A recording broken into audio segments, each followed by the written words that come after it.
Hello, my name is James Broom. I'm the Director of Engineering at a UK-based technology consultancy called Engine. We're Microsoft Gold partners for cloud, for DevOps, for data platform, for data analytics, and we're also Power BI partners. That means we do lots of work in Azure for our customers, specifically around data analytics. And over the past couple of years, that's meant lots of work inside Azure Synapse.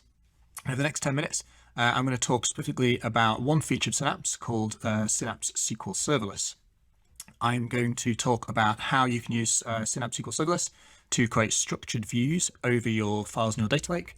And I'm going to take it a step further and show you how you can dynamically create those views using a combination of stored procedures and Synapse pipelines. And I'm going to talk about 3 specific use cases as to why you might need to consider doing that based on scenarios and experiences that we've had whilst delivering Synapse projects into production over the past couple of years. I'm going to start though by switching into Synapse Studio and reminding ourselves what Synapse SQL Serverless actually is.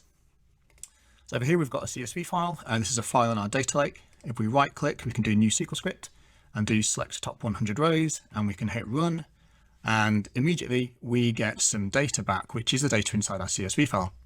Now what SQL Serverless has done here is it's pre-populated a SQL script using the open row set command to basically query over that CSV file. So I haven't provisioned a database, I've just deployed a Synapse workspace, and SQL Serverless is a tool inside the Synapse Studio toolbox, if you like, that's just there out of the box. It's not actually a database, but it gives us the ability to query the files in a structured way using standard T-SQL syntax. So if you've done anything with SQL Server, Azure SQL DB, etc., this should all be very familiar. Now that's great. And what if we decide that we actually want to turn this this structure we've got here into something a bit more permanent? We want to create a view over that data. We can take it a step further. We can use this SQL syntax here and wrap it in a standard create view statement.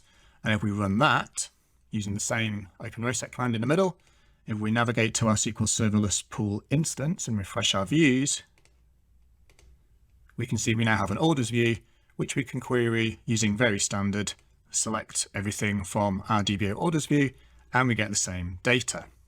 Okay, happy days. Now that's great, but I talked about being able to create these views dynamically. Why might you want to do that? And there's 3 reasons that we've experienced in projects we've delivered for our customers. The first one is, at the minute we've created a view over one file for orders. What if our data lake contains lots and lots of different types of files? Imagine there's flat file extracts from our kind of ERP or central kind of back office system. We've got orders, we might have products, we might have customers, reviews, returns, all sorts of different things, and maybe tens, hundreds of different file types. So we don't want to manage kind of very boilerplate kind of code to create all these views over all these different types of data. So we might want to use a convention-based approach to loop through all the kind of folders in our data lake and create views accordingly based on some kind of pattern match. The second reason is that an interesting point to note is that the schema in SQL Serverless views is enforced when the files are read, right? So it's not enforced when the data is added to the lake. This isn't a database table. We're not trying to get data into in a specific schema, but when the view is created, which is when the file is queried, that's when the schema is basically being read and essentially enforced. What that means is if you have different environments, so you've got a dev environment, you've got a test and a prod environment, quite a standard kind of DTAP topology. If you want to push our changes through those environments, we want to push our schema from dev into test into prod or just deploy into any other environment. We can't actually do that. We can't create these views until that data is in the place that we want it to be. So the second scenario is we might want to be able to create these views programmatically once something else has happened before. Once the ETL process is run and our data has been projected out, at that point, we can then kind of create the views. So that means our end-to-end deployment process can't be done in one step. It needs to be done by deploying the initial infrastructure and initial kind of stuff we can deploy, then running some kind of process, and then finally deploying the views once the data's in the right place. The third reason is actually similar, related to the fact that we don't enforce our schema until the data is read. And what the third reason is that our schema may change over time. We have an evolving schema.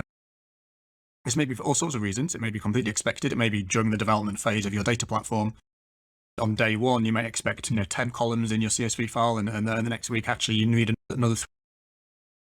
So being able to create these views dynamically, again, maybe at the end of a process, once the data has been spit at the other end, let's just recreate those views every time based on what's in there.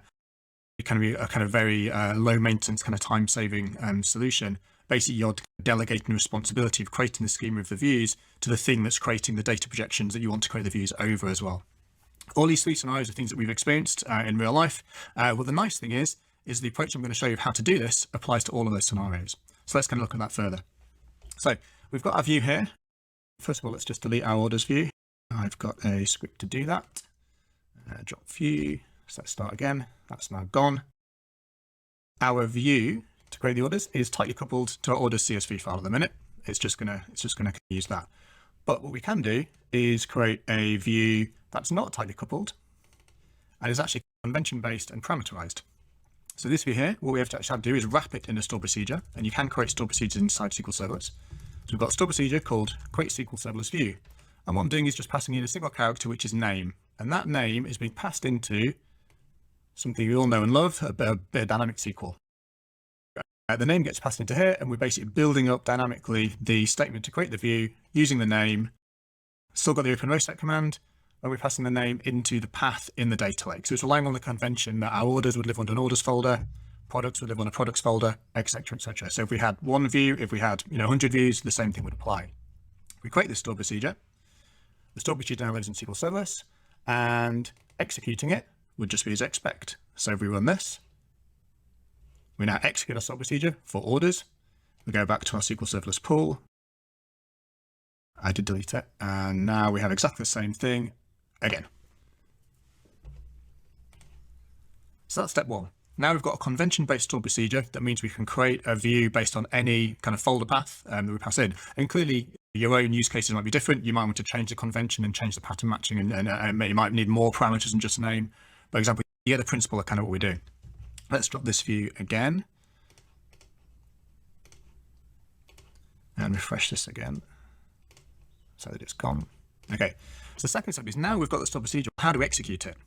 This is interesting because the Synapse API doesn't support actually being able to execute a SQL query. It supports us pushing those SQL scripts into a Synapse workspace, so they're there to be triggered or to be run, if you like. We can't actually execute it through the API.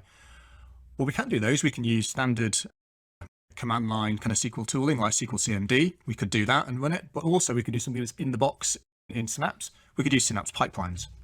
So if we go over here, we've got a pipeline, and the first pipe I'm going to show you is quite simple. It has one activity, and it's a stored procedure activity.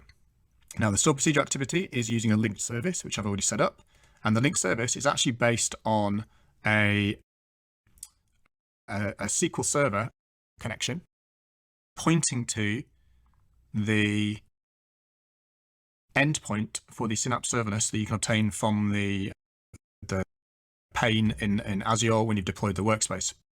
I'm just pointing to the SQL endpoint and the database I care about, and using a Synapse managed identity to connect, and you can test that connection to prove it works. Interestingly, there is an out-of-the-box kind of stored procedure activity for Synapse, but it only works with the dedicated SQL pools. So if you want to do it with SQL Serverless, you kind of have to go down this route. Once we've got that linked service set up, though, we can then call the stored procedure, which is our create SQL Serverless view.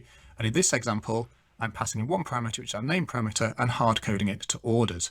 So if we trigger that from the Synapse pipeline, basically the effect is the same. The pipeline triggers a stored procedure, passing in orders, and we should end up with one view again once that's run. Look in here, we can see that's succeeded already. Let's go back into our database. Let's refresh the views again. And now we can see we have order views again looking exactly the same. There we go. Let's drop that view one last time. So that first pipeline is really useful for when you maybe just have an entire set of views you want to create. I pass in one parameter. Clearly you could extend that further because you could pass in a pipeline variable that had a whole list of strings. You could have 20 views you want to create. You could pass it in and loop through them and do it for each of them. Now extend that slightly further and show you the next pipeline, which is if you want to do that kind of dynamically based on a folder structure, we can extend the pipeline to use a metadata activity that's actually pointing to the data lake as the file system, and it's pointing in this case to the parent folder of where our orders folder was.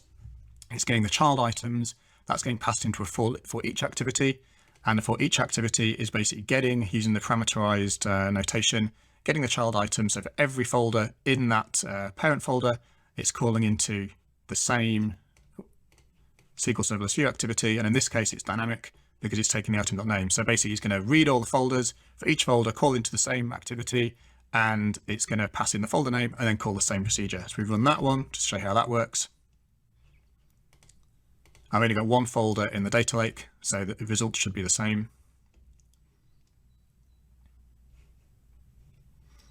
That's running and it's probably finished already. Here we go, it's in progress. If we dig in, we can see a bit more. There you go, got the folder list for each. So there's only one, created SQL Serverless view. Let's go back into our data lake, database. I didn't refresh it before, but it's still here. So now we could trigger that at the end of something, right? We could now trigger over an entire data lake set of folders and create the view for each of them. The final thing I want to show you is actually what might happen is you've probably got some kind of ETL process before all of that, and that happens at the end. So we dig into this pipeline. The ETL process could be as complicated as you like, right? There could be all sorts of stuff. In this case, I've just got a copy data activity. And then just to show you, I've got an if condition. There might be, we might want to choose whether to update this schema or not, depending on whether we know the schema has evolved or not. And if that was true, we could then call into the same process. If not, then we could do something else. So we could have some kind of logical gate as to whether we want the view to be dynamically created at the end. So it's really that simple. Using a combination of a store procedure and a pipeline, we can basically dynamically create SQL Serverless views over our data lake. And I've explained 3 reasons why you might want to do that. Just quickly before I wrap up, there's 2 kind of things to be aware of, 2 kind of gotchas if you like. The first one is if we look at we're relying on Synapse to basically infer the schema because we're not hard coding a schema in. And if you dig into this in slightly more detail, you can see it's not particularly optimized, especially when we're looking at the varchar columns. It defaults to varchar 8000. Clearly, there's a potential kind of performance impact of that if your data is a lot smaller.